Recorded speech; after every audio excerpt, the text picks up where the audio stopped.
Assalamualaikum warahmatullahi wabarakatuh. Bagaimana kabarnya teman-teman semuanya? Semoga sehat selalu ya.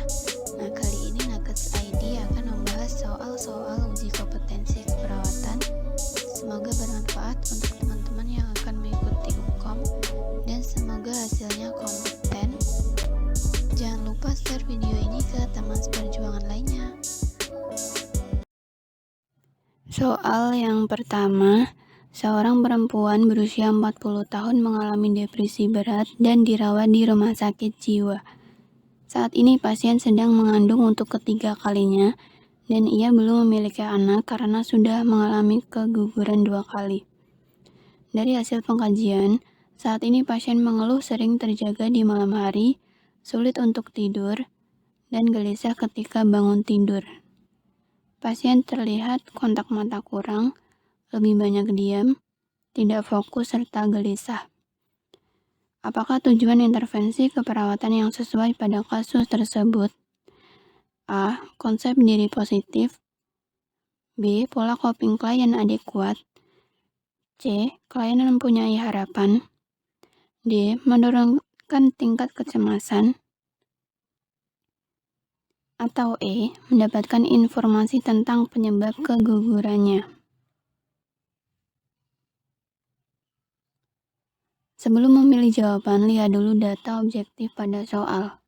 Di sini terdapat bahwa pasien mengeluh sering terjaga di malam hari, sulit untuk memulai tidur, dan gelisah ketika bangun tidur.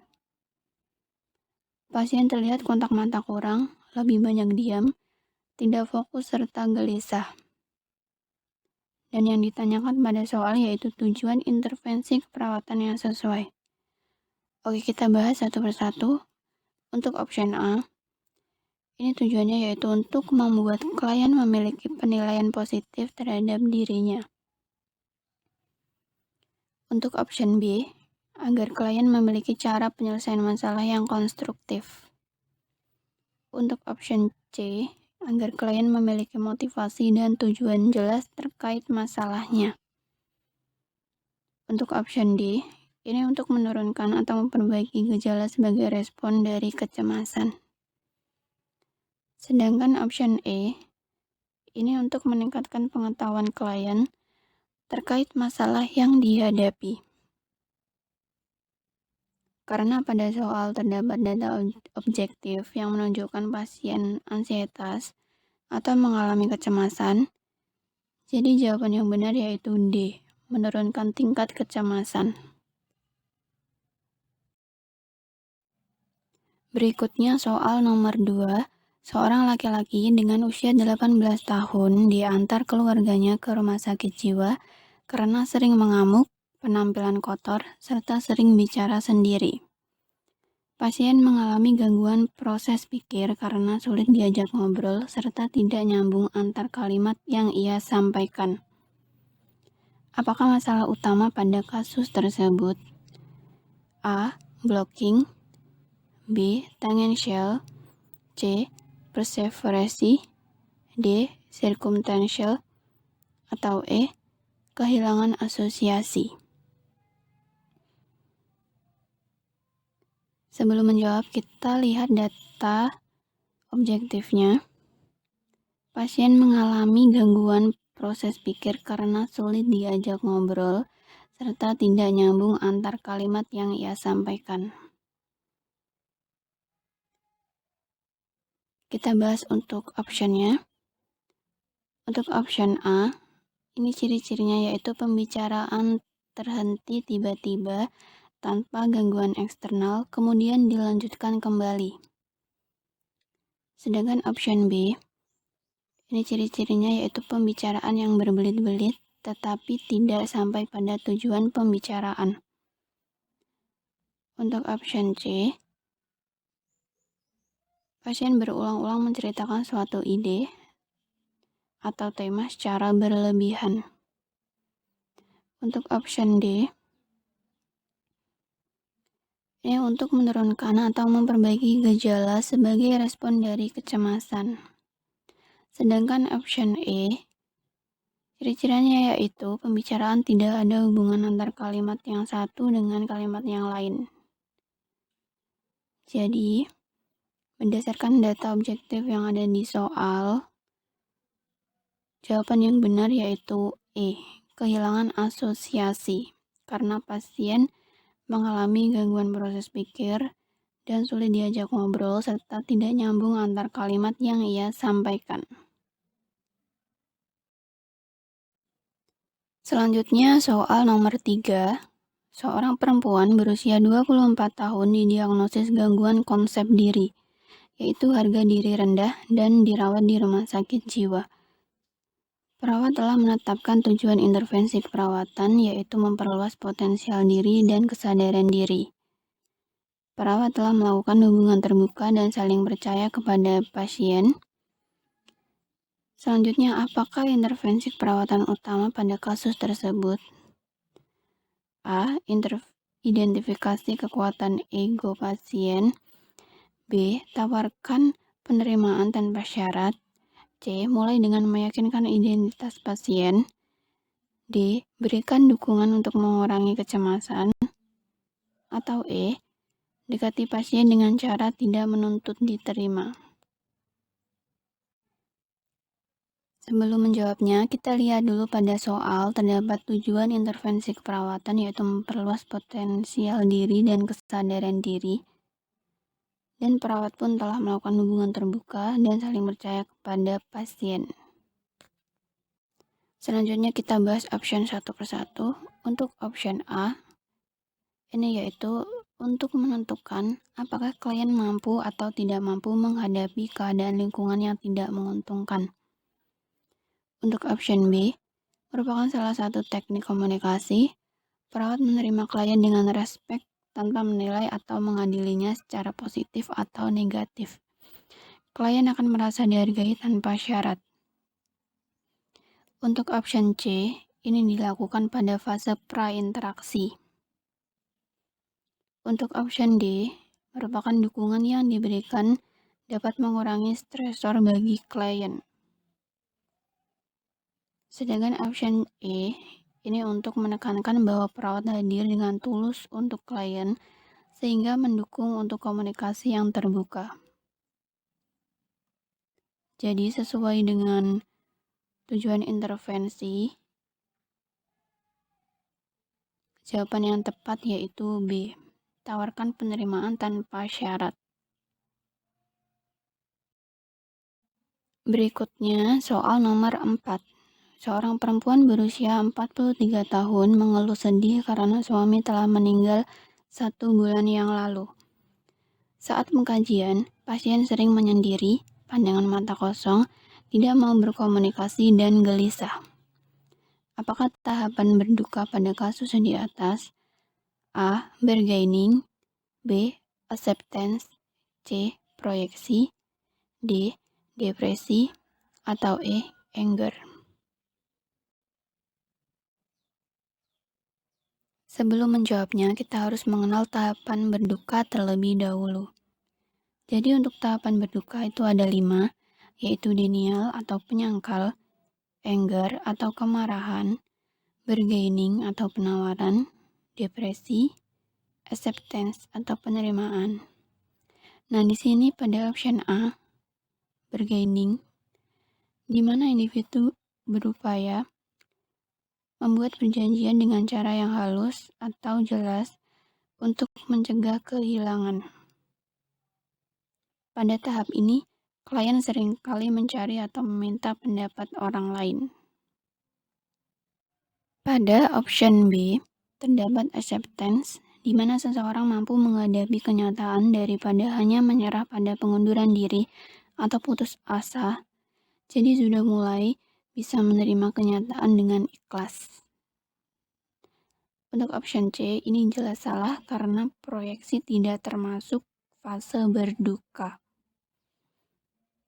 Untuk option D, depresi, ini terjadi ketika kehilangan disadari dan timbul dampak nyata dari makna kehilangan tersebut.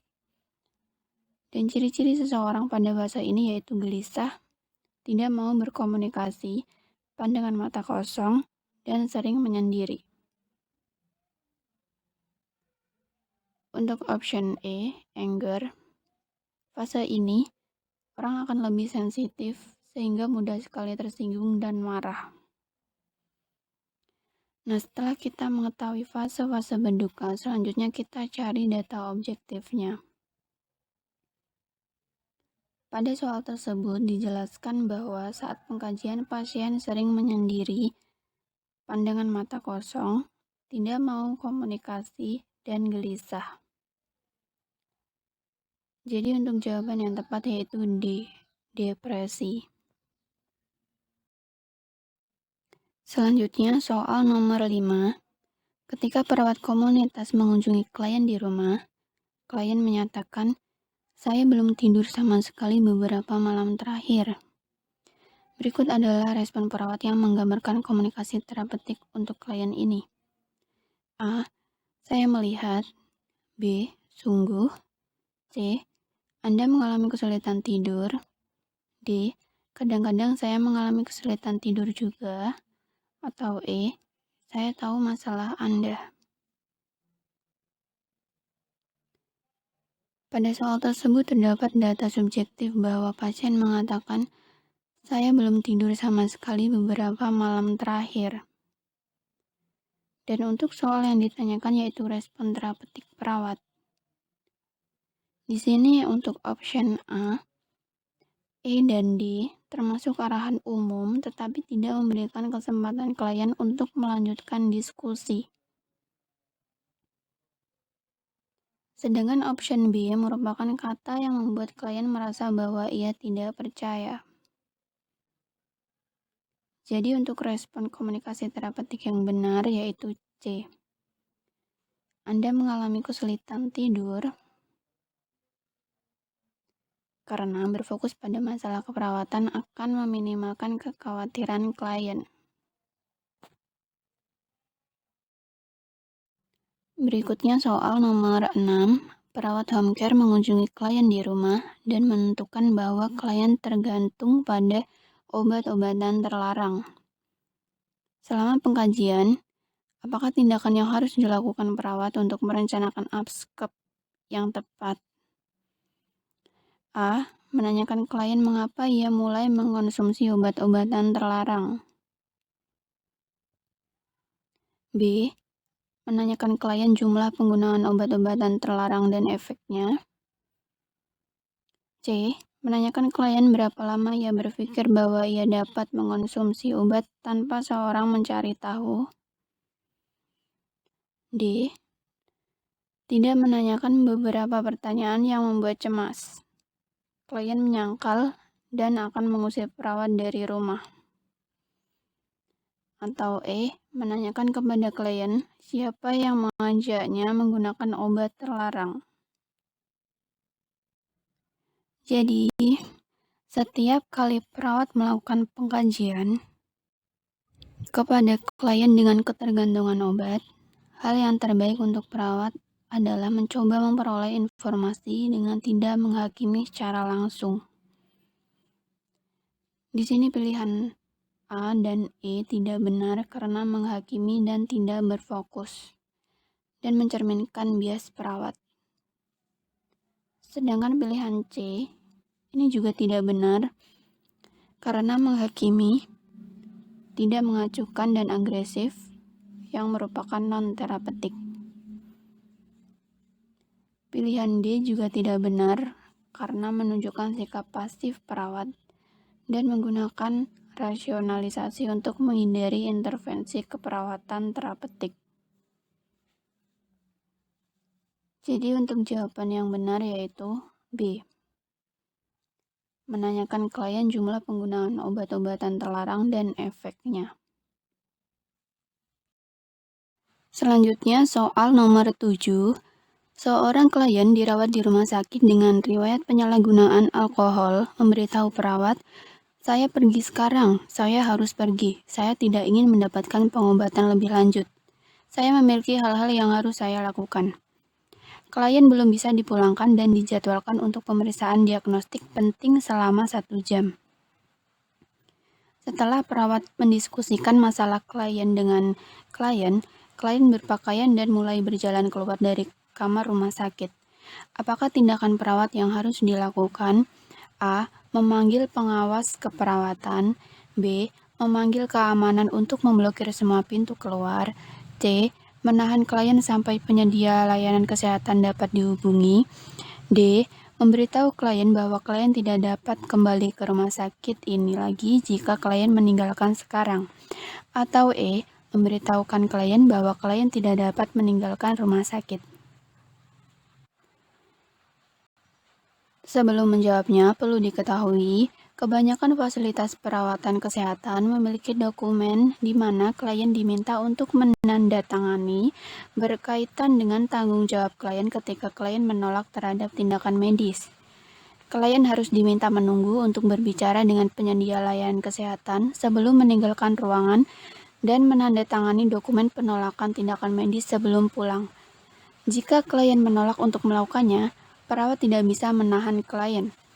Oleh karena itu, dalam situasi ini, perawat harus memanggil pengawas keperawatan. Perawat dapat dibebankan dengan hukuman bersalah jika klien dibuat percaya bahwa ia tidak bisa meninggalkan rumah sakit.